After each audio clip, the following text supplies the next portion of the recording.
Assalamu alaikum wa rahmatullahi wa barakatuh. Que la paz y las bendiciones de Dios les acompañen. Muy buenas tardes y bienvenidos a Majalis. Majalis del día de hoy, martes 22 de abril de 2014, correspondiente al 22 de Jumada segundo del año 1435. Bienvenidos.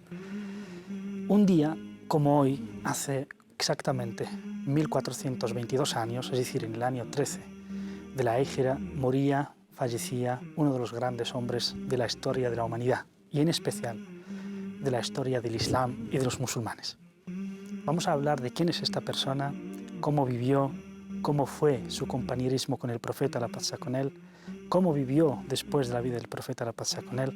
Realmente toda su vida es un ejemplo, y lo que es más importante, es un argumento y una prueba para todo aquel que diga, si los grandes profetas mensajeros fueron lo que fueron, es gracias a la revelación divina, mientras que aquellos que no tienen revelación, digamos, podemos tener alguna excusa de no buscar la excelencia. No obstante, este hombre, que no ha recibido ninguna revelación, más bien siguió a un profeta, la paz sea con él, por su sinceridad, por su honestidad, logró dar el ejemplo más excelente de lo que puede llegar a ser una persona sin ser mensajero o profeta. Estamos hablando, evidentemente, de Abu Bakr as-Siddiq, el grandísimo, el más amado amigo del profeta, la paz sea con él, y quien ha hecho mucho favor a esta umma, a la umma del Islam.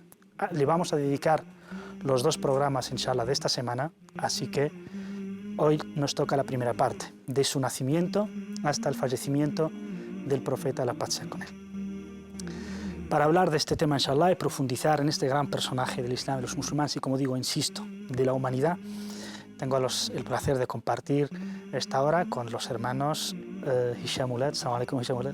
¿Qué tal? Bienvenido. Y con el hermano también Hisham Tawfiq del Harraj. Assalamu alaikum, Tawfiq. Bienvenido. Bueno, Hisham, Tawfiq, Hisham.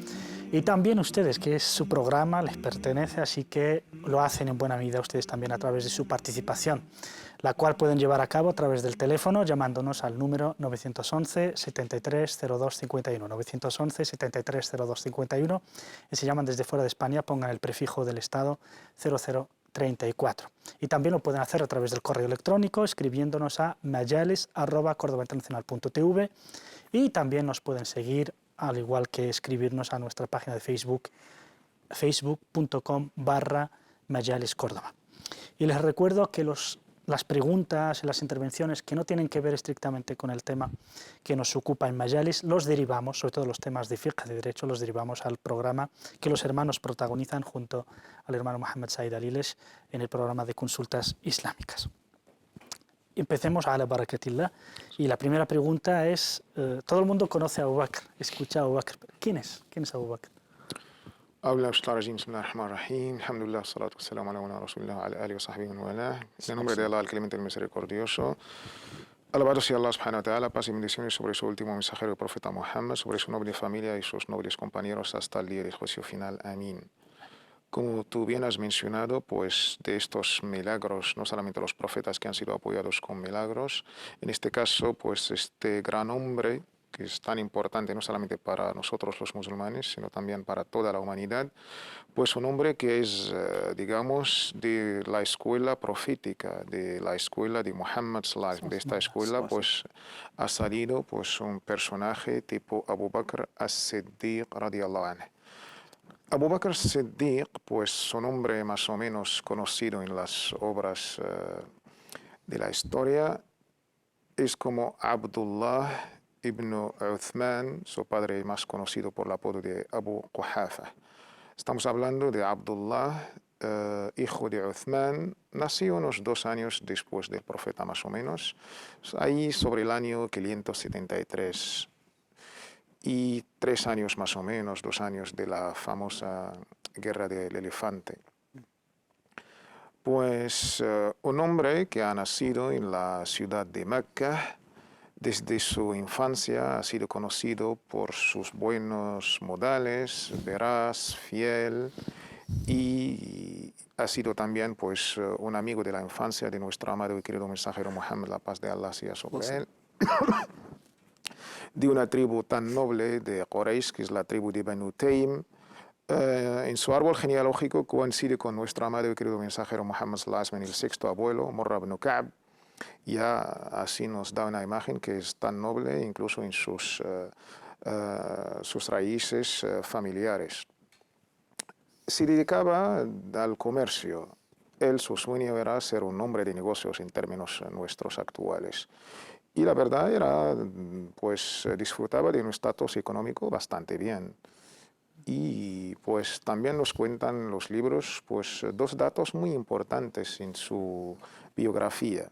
Uno, que nunca adoró, se prosternó a un ídolo de estos 360 ídolos que habían en el santuario de Allah, el Kaaba, la mismísima Kaaba. Y dos, que algo era tan típico del alcohol, y tomar vino y alcohol y participar en las fiestas. Pues Abu Bakr nunca tomó vino. Estas dos cualidades quizás más tarde las le vamos a pueden... destacar, y además en estas cualidades coincide con el bendito profeta Muhammad. Exactamente. ¿Por qué se llama Siddiq? ¿Qué significa Siddiq? Bismillah, salatu wassalam ala rasulillah. Abu Bakr, muy poca gente, o la mayoría de la gente no conoce su nombre real, que acaba de mencionar el hermano Tawfiq, que es Abdullah ibn Abi Quhafa, ¿no? Ibn Abi Quhafa. Ibn Abi Quhafa. Y se conoce por, digamos, el apodo o el mote, se puede decir, de Siddiq. Y se conoce por ese apodo a raíz o después del viaje nocturno del profeta sallallahu alaihi wasallam. El profeta sallallahu alaihi wasallam, todos conocemos que tuvo un viaje nocturno hacia Jerusalén, hasta el templo de Jerusalén, y desde ahí ascendió el profeta sallallahu alaihi wasallam a los cielos, ¿no? Y al volver, cuando el profeta sallallahu alaihi wasallam contó ese acontecimiento a la gente de Mecca, a la gente de la ciudad de la Meca, la mayoría de las personas, o todas las personas, se negaron a darle crédito y rechazaron su relato y le tacharon de mentiroso. Dijeron que es una mentira. Que era imposible. Que era imposible, inconcebible. Y le dijeron, nosotros tardamos meses para llegar hasta Jerusalén, como tú has viajado en una sola noche hacia... Desconocían ¿no? los viajes de hoy en día, que se puede llevar a cabo ese trayecto en muy pocas horas. En esas épocas tardaban meses y meses para llegar a una ciudad como es Jerusalén. Entonces se negaron a darle crédito y... incluso algunas personas que eran, digamos, jóvenes en el Islam, incluso titubearon y dudaron del mensaje del profeta de Allah, Muhammad, que la paz y las bendiciones de Allah sean con él. No obstante, ahí se vio la firmeza de Abu Bakr. La reacción de Abu Bakr fue, digamos, firme, y no titubeó ni dudó ni un solo instante, sino que dijo, si lo ha dicho... Que además no se lo había dicho el profeta, sino que fueron a él y dicen, oye, ¿sabes lo que ha dicho tu amigo? Exacto. Le dijeron, ¿se lo ha dicho? Exacto. Le dijeron, ¿sabes qué ha dicho tu amigo? Es decir, Muhammad, la paz sea con él. ¿Sabes qué ha dicho? Que ha viajado a Jerusalén una sola noche. Tal. Dice, si lo ha dicho, es decir, no les da crédito directamente a ellos. Dice, si él lo ha dicho, es que es verdad.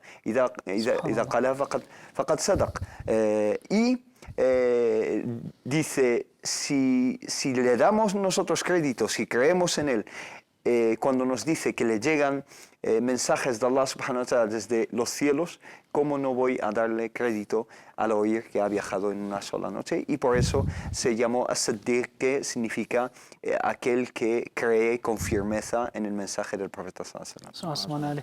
Además, hay un versículo del Corán que habla de este hecho y dice, cuando se le vino la verdad, el que recibió la verdad, que es el profeta, la paz sea con él, y el que creyó la verdad, se refería a Abu Bakr Siddiq. Esto es curioso porque hasta el Imam Ali, la paz de que Allah esté complacido con él, a interpretar este versículo, الذي جاء بالصدق وصدق به أولئك هم المتقون, aquel que ha venido con la verdad y aquel que ha creído en esta verdad. Que ha venido con la verdad se refiere a Muhammad sallallahu alaihi wasallam. Si quien ha creído en él es Abu Bakr, de ahí la palabra árabe, Sidq Saddaqa. Pues Ali ibn Abi Talib, que Allah esté complacido, juraba que por Allah que el nombre de Siddiq ha sido revelado por el cielo, que ha sido elegido incluso por el mismísimo Allah, que glorificado sea. Estamos hablando de una persona, inshallah, ojalá podamos transmitirles quién es Abu Bakr, que es evidentemente, para nada le damos su derecho de dedicarle 2 programas, deberíamos dedicarle muchísimos más, pero ojalá que con la hora de hoy y la hora de mañana, inshallah, por lo menos percibamos un poco de la profundidad de este gran líder, de esta gran persona, de este gran creyente que fue Abu Bakr Siddiq. Ese apodo de Siddiq solo aparece una sola vez en el Corán en modo femenino, con género femenino, Siddiqa, en referencia a María, Maryam, la madre de Jesús. Wa ummuhu Siddiqa, ¿no? En el Corán. Y Siddiq, pues digamos que la categoría de Siddiq es inmediatamente la inferior, la que está justo por debajo de profeta o mensajero de Allah subhanahu wa ta'ala. Dicho de otra manera, es el nivel o la categoría más alta y más noble de la sinceridad y de la verdad, es decir, de la pureza. Sí. Así que también cuando vino la Virgen María, la paz sea con él, diciendo que era un hijo milagro, que no era concebido con ningún hombre, la gente no la creyó, pero Allah subhanahu wa ta'ala describe como la sincera, la honesta, la veraz que fue la Virgen María, porque en realidad fue un milagro. ¿Cómo fue la juventud de este hombre, de este joven? ¿Cómo era Abu Bakr en su ciudad natal de la Meca cuando tenía 20 y pico años? Pues la verdad los libros no nos cuentan grandes detalles sobre su infancia y su juventud, salvo lo que acabo de mencionar antes, sobre todo en sus, digamos, sus modales y sus características, su conducta era ejemplar. Incluso una de las razones para llamarle Siddiq, respetando también la versión del viaje del Isra o el Mi'raj, que era veraz, que era fiel, que era un señor con buenos modales, que la gente le llamó Siddiq antes del Jahiliya, en la época preislámica. Y tampoco pues, se frecuentaba los sitios de prostitución que estaban en las afueras de la Meca, ahí con las banderas rojas. A la que iba todo el mundo. Que iba todo el mundo, noble y todo el mundo, por supuesto. Y era algo tan normal y corriente la prostitución en aquella época. Había varios tipos de prostitución. Y no frecuentaba las fiestas idolatras.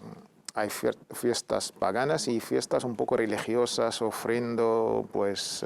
con ofrendas a los ídolos. Ofrendas a los ídolos, los 360, y las fiestas anuales del peregrinaje, con comercio, con la poesía, todo esto que era una lujuria total. Tampoco frecuentaba Abu Bakr este tipo de fiestas. Y nunca, pues, adoró a un ídolo de estos ídolos. Son caracteres que, la verdad, pues, nos llama la atención. Ya incluso como si estaba preparado para lo que va a ser en el futuro, inshallah. Ojalá hay una señal en la vida de Abu Bakr y también del profeta, la pasa con él antes del Islam, y es que los dos ambos juntos eran unos 2 jóvenes distinguidos, de los más respetados entre toda Quraysh. La gente cuando se refería a ellos siempre decían estas personas nobles, la gente les creía, sabía de su honestidad. Ambos asistieron a un pacto que luego reivindicó el profeta, la paz sea con él, después de la revelación, que es Hilf al-Fudul, el pacto de la virtud. ¿Qué es este pacto? Sí, bueno, como has dicho, tanto el profeta ﷺ como Abu Bakr destacaron por estas cualidades. El profeta ﷺ se conoció como el-Amin y Abu Bakr, respetando esta versión, pues fue conocido como Siddiq entre toda la gente y, por supuesto, estuvieron en este hilf, este pacto de al-Fudul. Fudul que a lo mejor viene de Fadila, viene de la virtud, ¿no? Hilf al-Fudul es un pacto entre los diferentes nobles de estas tribus árabes para proteger a las personas más indefensas, para darles salvoconducto y defenderlas cuando sea necesario. Y el profeta ﷺ posteriormente pues habló de este pacto como un pacto social entre diferentes tribus, diferentes componentes de esa sociedad quizá primitiva, pero también se puede extrapolar ese pacto a la realidad, digamos, contemporánea, ¿no?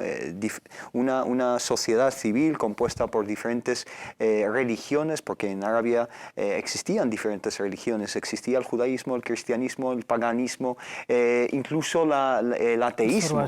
El ateísmo. El Corán nos dice que existían personas que decían que solo es esta vida que vivimos y después de la muerte no hay absolutamente nada más, ¿no?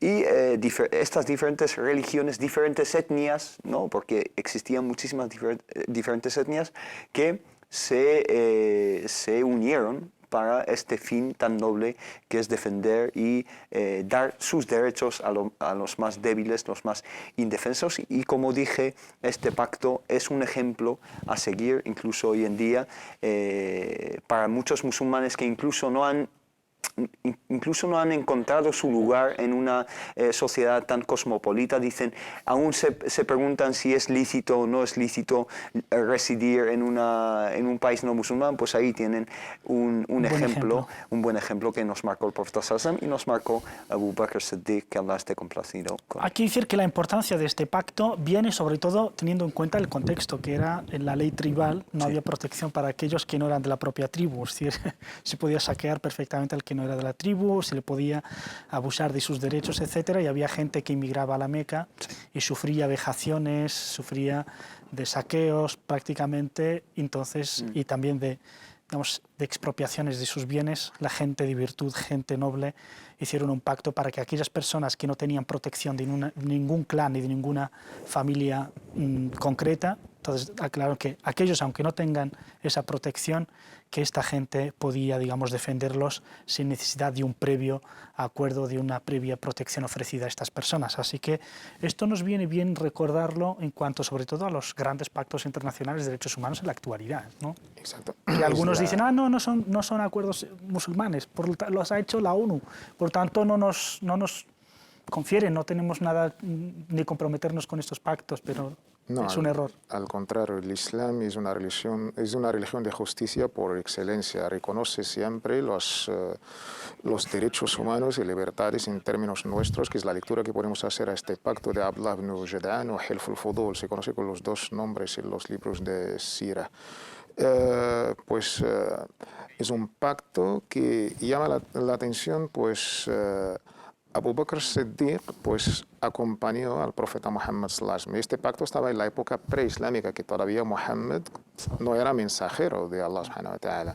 Pero incluso en la versión del Imam Ahmad, en su libro Al-Musnad, nos cuenta que Muhammad sallallahu alaihi wasallam decía, Du'itu, he sido invitado al pacto a la casa de Abdullah ibn Jud'an para asistir y participar en el pacto, en términos firmar actuales nuestros, en este pacto que trataba de proteger las libertades y los derechos humanos. Y si ahora, en la época de mensajero del Islam, me invitan, acudiré con gusto y con participación. Esta es la lectura que podemos hacer también de lo que podemos llamar derechos humanos y todo lo que está al servicio del hombre. El otro dato importante es la presencia de Abu Bakr. Y siempre esta presencia lo vamos a notar durante toda la vida del profeta Muhammad. ¿Por qué? Porque una cualidad tan importante que tenía Abu Bakr, y Muhammad era tan inteligente que sí, la aprovechó. Y esto es la otra lectura que debemos hacer como musulmanes. Abu Bakr era lo que se conoce hoy como historiador o como genealólogo, pues sabía las genealogías, Nasaba, de todas las tribus árabes. A cada tribu que el profeta quiere mandar una expedición o una delegación que iba a venir, el primer consejero del profeta es Abu Bakr. Abu Bakr, ¿quién son esta gente? Y Abu Bakr le cuenta todos los secretos de esta tribu, su árbol genealógico, qué es lo que le gusta, lo que no le gusta, qué debe el profeta hacer, qué debe pronunciar, qué no debe pronunciar. Esto es tan importante, es conocer la realidad política, social, cultural, donde nosotros ahora, musulmanes, estamos viviendo. Es la gran lección que podemos aprender de Abu Bakr Siddiq, que Allah esté complacido con él. Se puede decir que Abu Bakr Siddiq fue su asesor de relaciones públicas.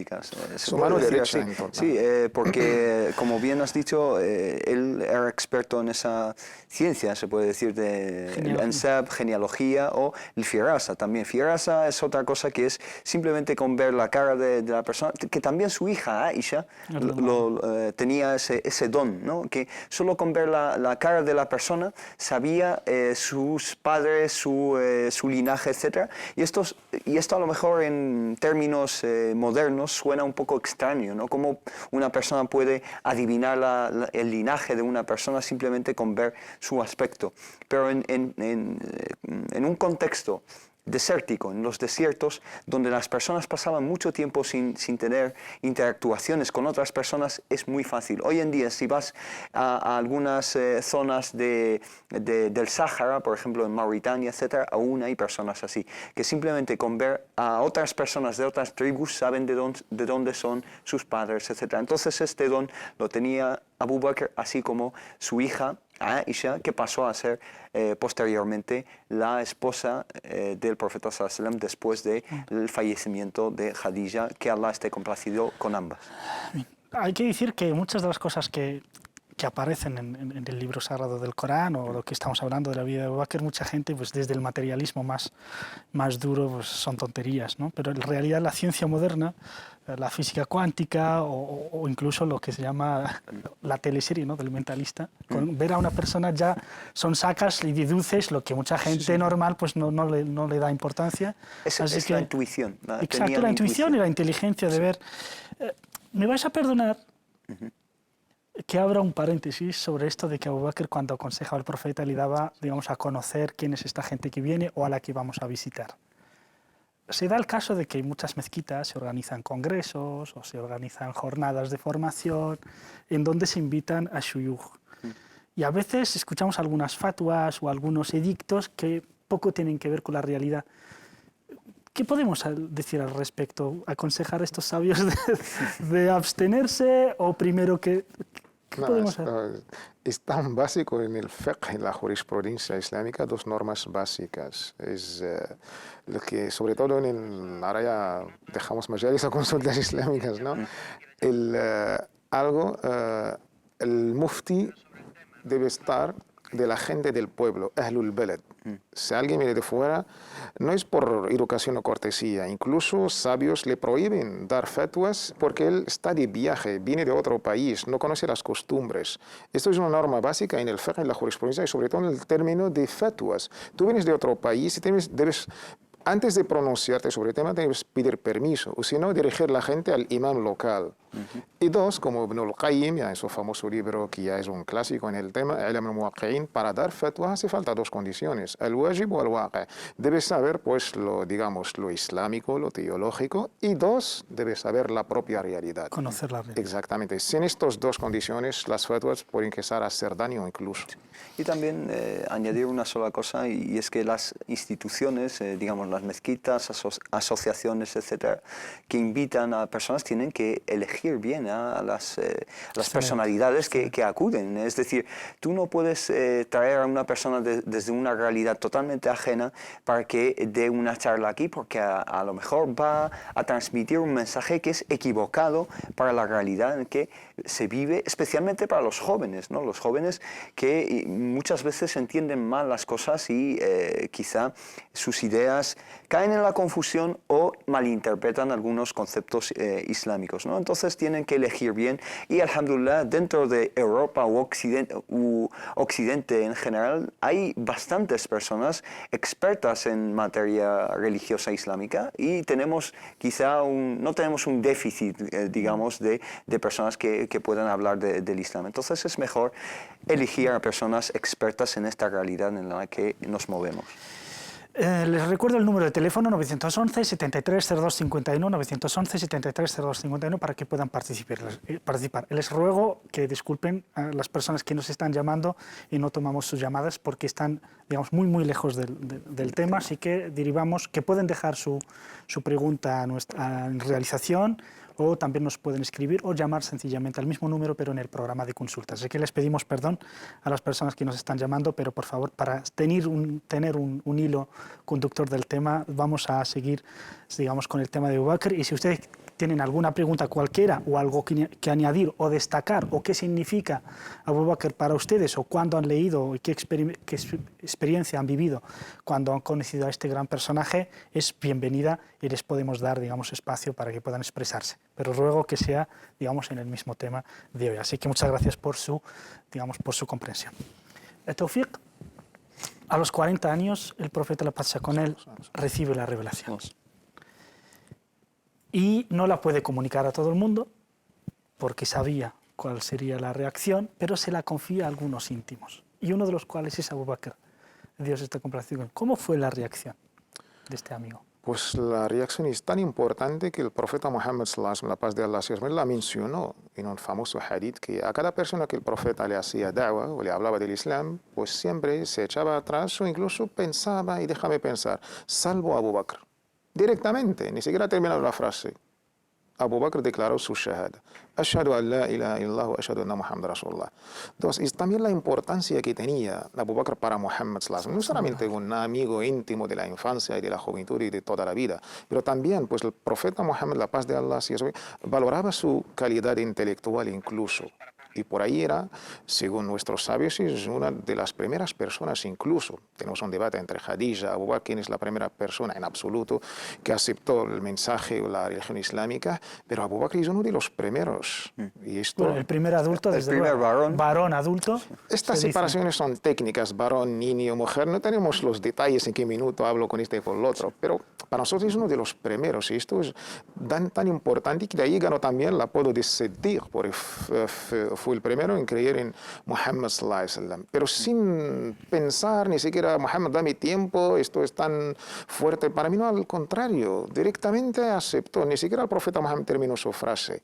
Y esto yo creo que es tan noble e importante, lo que nosotros llamamos manaqib Abu Bakr, de las cualidades supremas que tiene Abu Bakr para la umma, y esto se va a plasmar después, teniendo la famosa frase del mensajero Muhammad, la paz sea sobre él. Si vamos a pesar el imán o la fe o la obra incluso de Abu Bakr en un platillo de balanza, y el imán de todo el resto de la umma, pues pesaba la balanza de Abu Bakr. Esto es increíble, la verdad. ¿Cuál sería el secreto? ¿Por qué esta respuesta inmediata, instantánea? Es decir, ¿por qué? Esto para que nos pueda servir a las personas que aconsejan a los demás, pues, ¿qué conducta, qué modales deberías de seguir para que los demás realmente crean en ti de forma instantánea e instintiva? Bueno, Abu Bakr destacó por diferentes características muy elogiables desde el punto de vista islámico. Su humildad. La humildad, cuando recibía el mensaje, lo recibía con un corazón abierto y con humildad, y especialmente teniendo en cuenta su relación con el profeta sallallahu alaihi wasallam. El mensaje no le llegó así de la noche a la mañana. Él ya conocía al profeta sallallahu alaihi wasallam, llevaba años y años con el profeta, viviendo el día a día con esa noble persona que es el profeta sallallahu alaihi wasallam, y sabía que cualquier cosa que salía de la boca del profeta sallallahu alaihi wasallam era verdad al 100%, sin lugar a dudas. Y por lo tanto, cuando el profeta sallallahu alaihi wasallam le comunicó el mensaje, él no dudó ni un instante en aceptarlo, porque ya sabía con quién estaba hablando, ¿no? Entonces, la humildad, y luego está una característica que, a pesar de las características físicas de Abu Bakr, que realmente era una persona, físicamente hablando, débil, ¿no? Porque no era una persona corpulenta, era una persona así un poco debilucha, ¿no? Delgada, ¿no? Lo describen como una persona, más o menos delgada, pero él destacó con su valentía. Y aceptar la verdad también conlleva valentía. Aceptar la verdad, tienes que tener una valentía, porque la verdad conlleva responsabilidad, conlleva también ser consciente del daño que le iba a acarrear aceptar el mensaje del profeta sallallahu alaihi wasallam, ¿no? Porque todos los que aceptaron el Islam al principio entraban en una situación de estar vulnerables, ¿no? Ante la mayoría que les iba a llevar la contraria, incluso les iban a atacar físicamente, verbalmente, moralmente, psicológicamente. Entonces la valentía, la humildad y conocer bien la persona del profeta sallallahu alaihi wasallam y su absoluta veracidad, ¿no? Aquí, Tawfiq, la importancia del amor y de la confianza es fundamental a la hora de creer o dejar de creer a alguien, porque muchas veces a lo mejor viene alguien que crees que es tu amigo, te cuenta algo y ya empiezas a poner en duda años y años de amistad y de confianza, lo cual demuestra que en realidad ni es confianza ni es amistad. Pues esto debemos elegir con quién estamos teniendo amigos y amistades en general. Este factor es tan importante, pues con quién te veo, quién ya está, te puedo conocer, incluso te puedo ya describir. En esto, pues esta amistad que tiene el profeta Muhammad sallallahu alaihi wasallam, pues ya varían por su propio peso incluso. teniendo toda esta amistad y estas cualidades, sobre todo estas virtudes que tenía Abu Bakr, pues la verdad que sí, han dado pues su fruto en este caso. Y lo más importante es que incluso hasta Abu Bakr no se quedó quieto. Desde el primer día empezó a hacer da'wah. Da'wah y grandísimos sahaba. Grandísimos, de los 6 más mubashirina bil Jannah, que han sido pues ya durante su vida pues declarados que van a ingresar en el paraíso, pues tenemos los grandes, Zubair ibn al-Awwam, Talha ibn Ubaydillah, Uthman ibn Affan, Abdurrahman ibn Auf, Sa'd ibn Abi Waqqas, todos han entrado al Islam por la mano de Abu Bakr. ¿Esto qué va a pesar en las obras en el día del juicio final? Nosotros, ¿cuántas personas han empezado a rezar por mi da'wah, por tu da'wah? Sin hablar de cuántos españoles han abrazado el Islam por nuestro da'wah. La ilaha illallah. Nos vamos a una pequeña pausa y después vamos a hablar ya a partir del mensaje, de lo que han sufrido después de anunciar la revelación del Islam. Hasta ahora.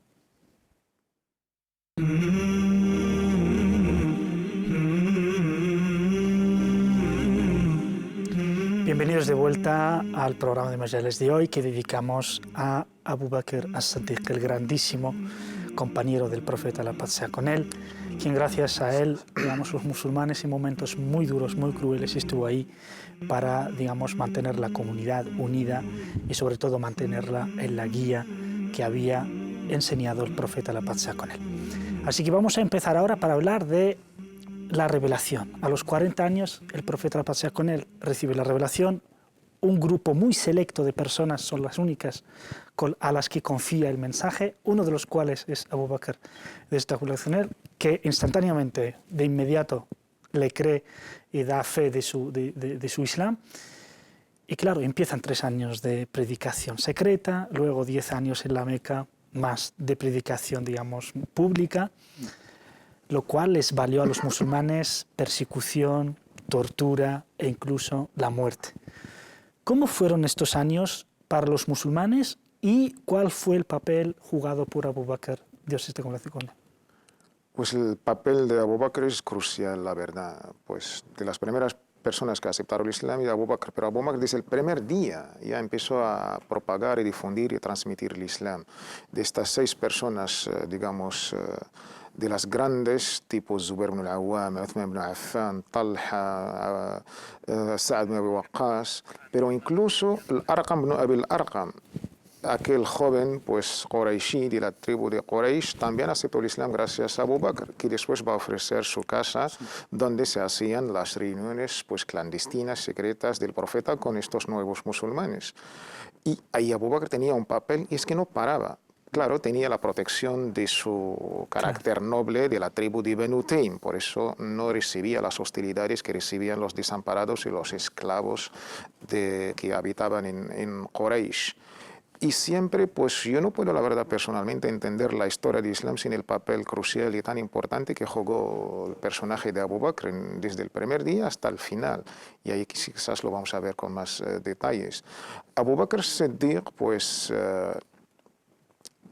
también cuando después de 3 años ya hubo pues el permiso de Allah de transmitir en público, se acabó la época secreta o clandestina y después ya era la parte pública, pero Abu Bakr no esperaba esto, desde el primer día para él era todo público, incluso se atrevió incluso en la misma Kaaba a declarar el Islam y a hacer una khutbah, una oración ya tan famosa que le valió pues el castigo más duro de Quraysh. Vinieron y le pegaron, le pisoteaban hasta que, digamos, su cara ya se desfiguró totalmente y se desmayó.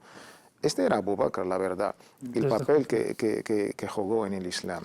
Abu Bakr, a diferencia de mucha gente, la mayoría de los musulmanes, como cualquier mensaje de la verdad, de la justicia social, etcétera, los que más responden son la gente víctima de ese sistema social que tiene, digamos, privilegia a algunos, pocos suelen ser además, y la mayoría suele ser, digamos, la vulnerable, la víctima. En este caso, mucha gente de los vulnerables, gente esclava, gente de condiciones sociales muy inferiores, son los primeros en responder, digamos, a su llamada. Esto no quita que algunos, como Abu Bakr, un mercader próspero, digamos, que creyera en él.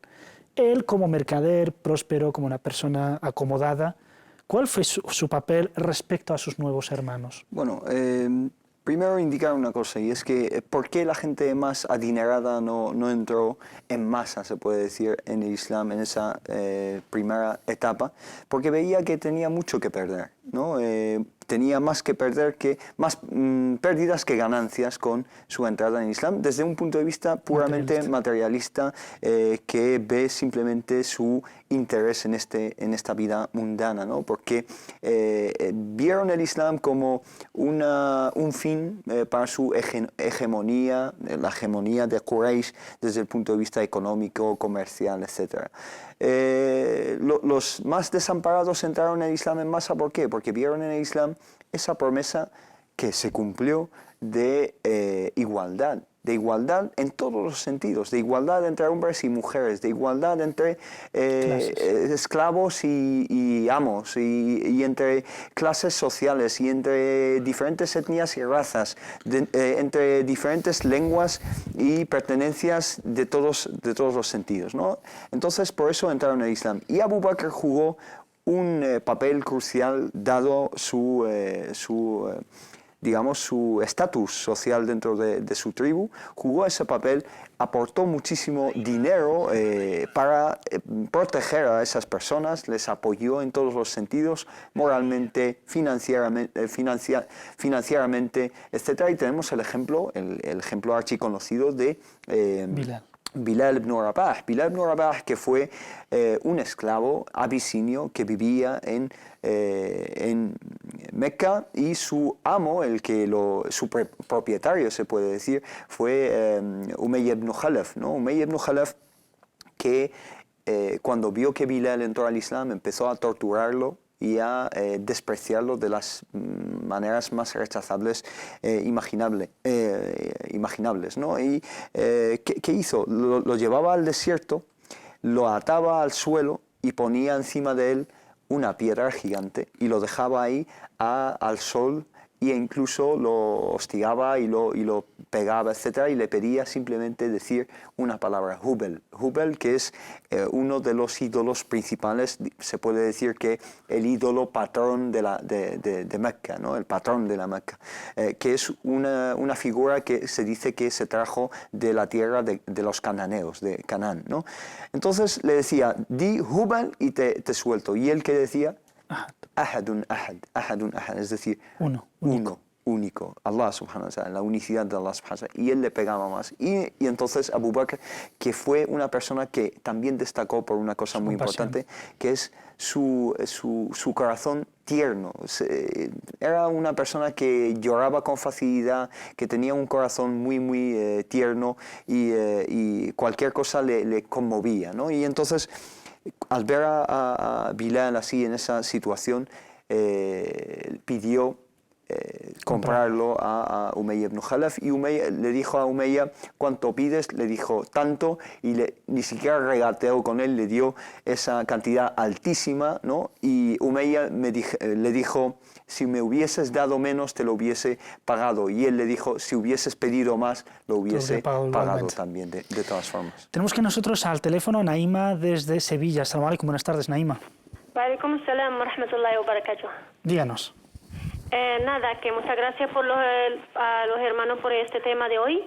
Y quiero decir que sabiendo que Abu Bakr Siddiq nació en Meca, tanto él como el profeta Muhammad alayhi salatu wasalam, y antes que el Dios, Allah subhanahu wa ta'ala, mandara el mensaje a nuestro profeta de declarar el Islam y todo, pues mi pregunta es, ¿qué religión practicaban antes?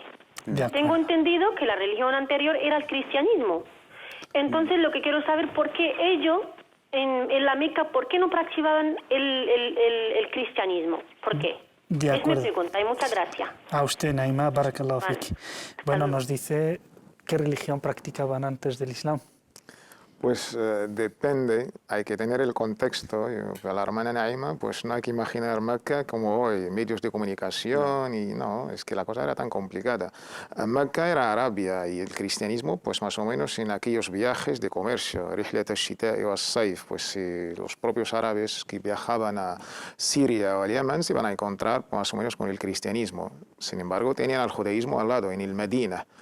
Pero también había otra parte de la gente que se quedaba con lo que podemos llamar como hanifía.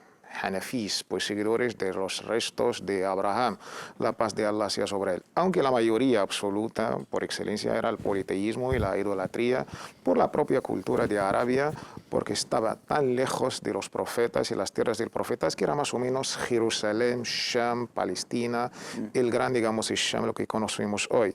Salvo contactos de mercancía y que eran muy pocos, los árabes se quedaron bastante lejos de las religiones. Sin embargo, había muy pocos cristianos, aunque eran abrahámicos, mucho más tipo Waraq ibn Nawfal, teniendo el debate entre nuestros sabios, si era abrahámico y ahora cristiano, y unos que han hecho unos cuantos viajes. ¿Se puede decir que en realidad los grandes mercaderes eran los únicos que tenían contacto exterior con la religión cristiana, pero propiamente la Meca analfabetismo era pagana? también? Hombre, también se pueden buscar núcleos de cristianismo y judaísmo en Medina, por supuesto, donde había sobre todo judíos, pero también un poco más al sur, en Najran, teníamos a los cristianos de Najran que vinieron al profeta sallallahu alaihi wasallam posteriormente, pero yo diría que el peso demográfico de la península arábiga recae sobre Yemen. La zona de Yemen es donde había más gente, más tribus, y ahí se puede incluso decir que en una época anterior al profeta sallallahu alaihi wasallam, muy anterior al profeta sallallahu alaihi wasallam, hubo mayoritariamente cristianismo, que entró mediante el imperio bizantino, ¿no? Bizantino o romano también. Y a través de Egipto, por supuesto. Ahí entró el cristianismo, que posteriormente fue reemplazado o sustituido por el judaísmo, y tenemos a muchísimos personajes muy conocidos de la historia de Yemen, que son judíos, incluso reyes, etc., ¿no? Como bien has dicho, tenemos el Hanifía o Sabia también. Sabia, los sabeos, que son una religión también unitaria, que existían en la península arábiga y que aún existen en ciertas zonas de Irak, pero también exiliados en otros países. Especialmente hay una comunidad sabea muy importante en Australia, ¿no? Y luego el Hanifía, que es los restos, como bien has dicho, de ese mensaje de Ibrahim y de su hijo Ismail, que residió en la península arábiga, en Meca, y de quien pues descendieron todas estas tribus, especialmente la tribu de Quraysh, que es la tribu del profeta sallallahu alaihi wasallam. Resumiendo, que a veces detallando uno se lía. Resumiendo que en la Meca propiamente dicho, donde fue revelado el Islam, y a las tribus, sobre todo la tribu de Quraysh, la religión practicada era la idolatría, el paganismo. Se adoraban a ídolos, y de los poquísimos que se han salvado, que no han adorado nada, eran el profeta Muhammad, la paz sea con él, y Abu Bakr, y unos poquísimos más. Tenemos con nosotros a Fátima de Ceuta. Salamu alaikum, buenas tardes, Fátima. Alaikum salam wa rahmatullah. Díganos. No, nada, respecto a Abu Bakr, he leído algo sobre su vida, y hay dos cosas que realmente me han impactado. La primera fue cuando nació, sí, que por lo que leí es que cada vez que nacía algún hijo de su madre solía morir. Sí. Y entonces cuando nació él, ella fue y le ofreció a la Kaaba. Le dijo, Dios, te ofrezco este niño, ya que tú lo has salvado de la muerte, sé tú su protector. Y otra es referente a que un día estuvo en el desierto y tenía muchísima sed y no había nada, ni agua, ni nadie. Solamente había un beduino ahí y le ofreció leche. Él se bebió la leche y al rato se sorprendió de que no hubiese nada ahí. ¿De dónde venía la leche? Al preguntarle le dice, es que yo hago sortilegio y me han pagado con esta leche. Él vomitó la leche, le pidió perdón a Dios de lo que se había mezclado en su sangre, lo cual muchas veces me pongo yo a pensar, digo, mira, solemos decir, la comemos y no sabemos de dónde vienen las cosas. Nada más, era este mi comentario. Barakallahu fiki. Interesantísimo. Venga, muy muchísimas gracias por el programa. A usted, hermana Fátima.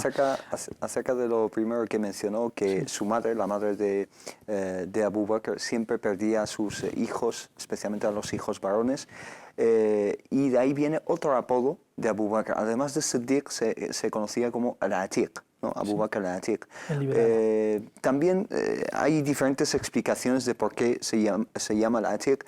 Se dice de la blancura de su cara que se llama Ataqa en árabe, pero también de esta historia que su madre fue a la Kaaba y dijo, cuando estaba embarazada, y dijo: oh Allah, es decir, salva a este niño que llevo y no te lo lleves, que no muera al nacer, ¿no? Y de ahí el salvado, el que fue salvado por Allah subhanahu wa ta'ala, y se llamó al-Atiq, ¿no? Por cierto, su nombre antes del Islam no era Abdullah, era Abdul Kaaba, adorador de la Kaaba, por esta historia, y una vez que llegó el Islam se cambió al Kaaba por Allah, es decir, Abdullah, servidor o siervo de Dios. Realmente digamos, su vida es un grandísimo ejemplo. Como he dicho, hay muchísimas cosas. Hemos visto la cualidad de Abu Bakr, de esta conversación con él, su amor, su compasión, su generosidad, dar su fortuna por liberar a sus hermanos esclavos, ayudar a la gente que lo necesitaba, incluso la gente que se iba de viaje, como Abisinia, pues ayudaba con lo que podía. Pero si hay alguna cosa que destacar, por encima de absolutamente todo, es su amor infinito al profeta. Se preocupaba infinito. Es decir, ¿nos podéis dar algunos ejemplos? Por ejemplo, la misma inmigración, ¿no? Cuando inmigra. Sí, es que siguiendo lo que acaba de explicar el hermano Hisham, Atiq también nos cuentan los libros del Hadith, que ha sido también pues, por el mismísimo mensajero Muhammad sallallahu alaihi wasallam declarado como Atiq. Un día le encontró y dijo: marhaban, bienvenido a Atiq, aquel salvado del infierno, que Allah lo salvó del infierno. Abu Bakr, como ya he dicho en la historia anterior, pues de tanta paliza que ha recibido, pues solamente le preocupaba al profeta. Este amor infinito por el profeta Muhammad, en esta situación que ya estaba entre la vida y la muerte, y al despertar sin haber comido o vivido, se preocupaba por su bien amado, que es Muhammad, y no descansó, no tomó ni una gota de agua hasta que le llevaron entre los hombros dos mujeres, ahí en la casa del Arqam, y después de ver al profeta, ya, alhamdulillah. ¿Quién debe descansar? Y la verdad es que esta historia, este relato es tan hermoso y tierno que es el sacrificio en palabras palpables. Y en la historia que mencionaste del Hijra o la Hijira, de Mecca al Medina, nos cuentan, salía el profeta Muhammad acompañado de Abu Bakr, teniendo al esclavo que ha sido liberado por el mismo Abu Bakr, Amir ibn Abi Fuhayra, junto con Bilal ibn Rabah, junto con Zannira, que su dinero se gastaba por la causa de Allah subhanahu wa ta'ala. Por eso a Umar le llamó Sayyiduna, Ataqa Sayyidana. Abu Bakr es nuestro amo en términos sociológicos, que es nuestro señor, que es nuestro noble. Ha liberado a nuestro amo, a nuestro señor, que es la categoría sociológica, era esclavo, Bilal ibn Rabah. Y mira cómo el Islam ha elevado al esclavo a señor, a maestro, ¿no? Sí, pero maestro de nosotros, sí, no maestro de la sociedad de Quraysh o las tribus, que es todavía más. De los Sahaba. Exactamente. Sayyiduna ataqa sayyidana. Nuestro Señor pues salvó a nuestro Señor, que era hace muy pocos días era un esclavo que... Insignificante socialmente. Exacto. Pues salía Abu Bakr Siddiq sacrificando primero toda su fortuna, todo su dinero. Incluso dejó algo un poco camuflado con piedras. Cuando vino su padre Abu Quhafa preguntando a Asma: oye, Abu Bakr salió con el profeta para emigrar, ¿os dejo algo para comer? ¿Algo de dinero? Le dijo sí, lo enseñaron, porque el padre era ciego, Abu Quhafa. Y eran piedras y así, un poco camufladas. Pero ¿dónde estaba toda la fortuna? La entregó a Abu Bakr por la causa de Allah. Compró 2 camellos y todo esto. Y salía en el camino de Mecca al Medina, no era lo normal, salió por el sur para un poco engañar a Quraysh. Y la manera, eran perseguidos. Perseguidos, y aparte con el precio que declaró Quraysh. Abu Bakr salía, caminaba a la derecha del profeta, a la izquierda del profeta, adelante del profeta, detrás del profeta. Alguien puede imaginar, ¿qué le pasa a Abu Bakr? ¿Por qué no camina así junto con su bien amado el profeta? Y la pregunta era, caminaba de esta manera, para nosotros es rara, pero no, al contrario. Este sí que es el amor infinito por el mensajero Muhammad. Lo sacrificaba por sí mismo, su sangre, todo para el profeta y mucho más. Se ponía a la izquierda a ver si viene pues Quraysh o alguien con una flecha y primero prefería morir él antes que algo puede pasar al profeta. Y lo mismo, a la derecha, adelante o detrás. Y cuando entraron a la cueva de Abi Thawr, ahí para esconderse. Que fue sugerencia suya, dijo, ¿por qué no nos escondemos en esa cueva? Porque vieron que les alcanzaban Quraysh, ¿no? Vieron que se acercaban a ellos Quraysh y le dijo, ¿por qué no nos escondemos en esta cueva hasta que pasen? Y el profeta sallallahu alaihi wasallam aceptó y entraron ahí. Y ahí está revelado ese versículo tan bello en el cual Allah dice que si habéis abandonado al profeta sallallahu alaihi wasallam, Allah está con él o estuvo con él cuando estaba con su compañero en esa cueva. Yaqulu لصاحبه لا تحزن إن الله معنا. Cuando decía ثاني اثنين, sí, decía a su compañero لا تحزن, no le decía لا تخف. Es decir, Abu Bakr no pensaba en el khawf, que es miedo. Él no temía por sí, sino el profeta le decía a Abu Bakr la tahzan, es decir, no te preocupes. Sabía que estaba preocupado por él. No le decía no temes por ti, porque Abu Bakr no temía por su propia vida, temía por la vida del profeta sallallahu alaihi wasallam. Y sabía que la vida del profeta sallallahu alaihi wasallam estaba en peligro y que ese momento era clave en la historia del Islam. Si moría el profeta sallallahu alaihi wasallam, se acababa el mensaje, se acababa la misión profética del profeta Muhammad, que la paz y las bendiciones de Allah sean con él. Y por eso Abu Bakr llegó a este estatus tan alto y tan elevado en el Islam, porque sacrificó todo por este din. Y cuando todos se fueron a Medina, Abu Bakr permaneció con el profeta sallallahu alaihi wasallam hasta el último día, hasta ir con él casi los últimos en salir de Mecca y dirigirse a Medina. Y eso es algo que hizo Abu Bakr que no hizo nadie en la historia del Islam. Y además, cuando el profeta la pasa con él, les dijo a sus compañeros que se fueran a Medina. Se quedó Abu Bakr y dice, ¿por qué te quedas tú? ¿Por qué no te vas? Y dice, Sahaba ya Rasulullah, tu compañía, oh mensajero de Allah. Tenemos con nosotros a Hanan. Salam alaikum, Hanan. Mira, yo tenía dos preguntas. La primera era sobre el viaje nocturno. Sí. Sí, cuando ascendió el profeta sallallahu alaihi wasallam, ¿lo hizo en cuerpo o en alma? Porque algunos dicen que fue con el cuerpo también, pero otros dicen que solo fue con el alma. Sí. Y la segunda pregunta es sobre la edad de Jadilla. Sí, la edad. Sí, porque siempre se ha conocido que era mayor que el profeta, que tenía 40 cuando se casaron, sí. Pero ahora estamos escuchando que no, que en realidad tenía 28 años o que era en realidad joven. De acuerdo. La primera sobre la ascensión al cielo, ¿cuál era la pregunta? Sí, si el profeta sallallahu alaihi wasallam subió al con su cuerpo también o solo con el alma. De acuerdo. Muchas gracias, Hanan. Bueno, os paso las dos preguntas. La primera. Pues sobre la primera pregunta. Tenemos todo un capítulo dedicado al tema del Isra o el Mi'raj. Tenemos primero el capítulo del Isra, el viaje nocturno, y sobre el Mi'raj, la ascensión al cielo, tenemos el capítulo de la estrella, del Najm. Yo recomiendo a la hermana que medite las aliyas que están en las 2 horas. Sin embargo, pues nuestra creencia, los Ahl-Sunnah wal Jama'ah, por casi cierta unanimidad, sin embargo hay unas cuantas opiniones, que el viaje junto con la ascensión de Jerusalén al cielo ha sido pues, cuerpo y alma, las dos cosas. Sí. No ha sido un sueño, ni mucho menos solamente por el alma. Si fuera por el alma, Quraysh, como tú bien mencionaste antes, no le va a extrañar. Lo que le extrañó y hasta Quraysh pues desmintió el tema es que ha sido tan increíble un viaje que un mes de ida y otro mes de vuelta lo ha hecho el profeta en un instante. Hasta Hani, la que relató el hadith, estaba el profeta acostado en su casa. ¿Ya?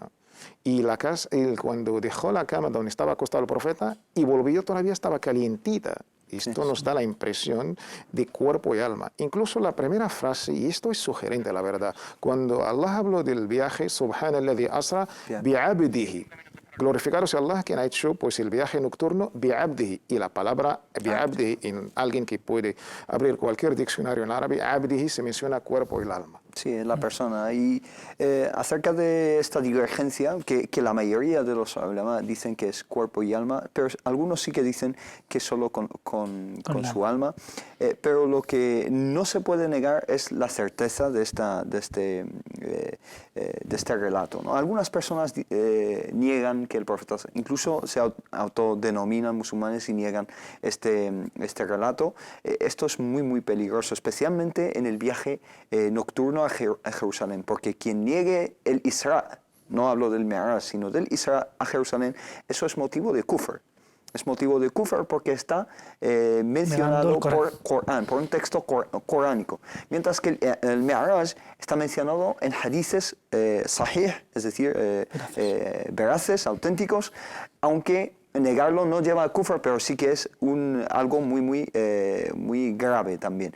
No obstante, en esas épocas antiguas en las que algunos ulama pues decían no, solo es con alma, etc., pues no teníamos los datos científicos que tenemos hoy en día. Y a lo mejor su visión limitada no les permitía pues, imaginarse un viaje intergaláctico, se puede decir, en cuerpo y alma. Pero hoy en día eso, desde un punto de vista científico, es posible. No digo que se haya hecho por personas que no sean el profeta Sallallahu, pero desde un punto de vista teórico, científico, sí que es posible. ¿La edad de Ummuna Khadija? ¿Dios está con ella? Pues primero, nuestra amada y querida religión islámica nos enseñó algo tan básico y esencial e importante, es que no hay que empeñarnos en conocer y perder tiempo, energía, pensamientos en detalles que no nos van a servir ni para conocimiento y mucho menos para obrar. El Islam nos aconseja siempre al preguntar o al aprender dos cosas: algo que aumenta nuestra sabiduría o algo que no vamos a practicar.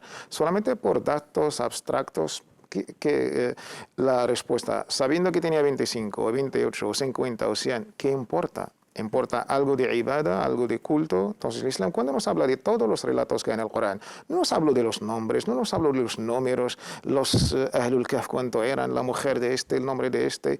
Yo creo que empeñarnos en ir en los detalles que no son beneficiosos no es el camino de tadabbur, del meditar y contemplar. Yo aconsejo a todo el mundo de coger las lecciones de los relatos, pero los números y los detalles y los nombres y los colores no es el camino correcto para aprender y mucho menos sacar los frutos y las lecciones que el Islam quiere de nosotros. Bueno, sí que es quizá un poco importante mencionar que muchos relatos dicen que una Khadija, que Allah esté complacido con él, era mayor que el profeta Sallallahu cuando se casaron. Es decir, la mayoría de los relatos dicen que el profeta tenía 25 años más o menos y que Khadija tenía 40 años, es decir, una diferencia de 15 años más o menos. Y eso es importante desde mi punto de vista debido a ciertas visiones culturales, digo, que en ciertas culturas, ciertos pueblos, incluso es mal visto que un varón se case con una mujer mayor que él, ¿no? Mientras que el mismo profeta Sallallahu lo hizo y es algo totalmente aceptable y normal desde un punto de vista islámico, pero en algunos contextos culturales es mal visto. Les cuesta entenderlo. Inshallah dedicaremos algún capítulo a ese amor que unió a estas dos grandes figuras, que fue el profeta, la paz sea con él, y su mujer Khadija, la paz sea con ella. Por último, tenemos un minuto. Emigran, llegan a Medina, gracias a Dios, ya la comunidad cambia de dimensión, ya no estamos perseguidos, ya digamos, hay ataques y ofensas, pero digamos que ya se puede hablar de la constitución de un Estado islámico. ¿Cuál fue el papel jugado por Abu Bakr aquí? Abu Bakr hay que tener en cuenta amigo, que el profeta estuvo a punto de considerarle el estatus de Khalil. Kuntu muttahidan ahadan khalilan lattakhadtu Abu Bakr khalilan. Si puedo quizás tener a alguien como un amigo íntimo, pues Abu Bakr sería lo ideal. Tipo así, Khalil en la escala de Ibrahim al-Khalil. Y de ahí pues hay que tener, Abu Bakr era la mano derecha del profeta Muhammad sallallahu alaihi wasallam. Era el primer ministro, el profeta era de su confianza total, era con quien el profeta pues pedía consejo directamente. Pues Abu Bakr Siddiq, que está siempre, aparte se casó con Aisha para facilitar el contacto, temas estatales, políticas, estas cosas, y a Omar ibn al-Khattab también, que su papel es tan importante, y aconsejo quizás no sea mala idea Hussein hacer los 4 califas, no solamente a Abu Bakr. Pues vale, iremos inshallah haciendo los 4 califas. Tawfiq, muchísimas gracias. Aisha, muchísimas gracias. Os veo mañana los dos inshallah para terminar con este tema, y a ustedes muchísimas gracias por estar ahí. Mañana hablaremos de un momento realmente difícil, que es el más trágico de nuestra historia, incluso de la humanidad, que es el fallecimiento del mensajero. La paz y las bendiciones sean con él y con su bendita familia. Vamos a hablar de ese momento y la gran firmeza de Abu Bakr, justamente el más amado por el profeta y a quien más amaba el profeta. Hablaremos de este punto y de su califato, que duró casi 3 años, cómo gobernó, cómo fue califa. Así que hablaremos de esto todo mañana, inshallah, a la misma hora, a las 5:30. Hasta entonces, sean felices y que Dios les bendiga. As-salamu alaykum, muy buenas tardes.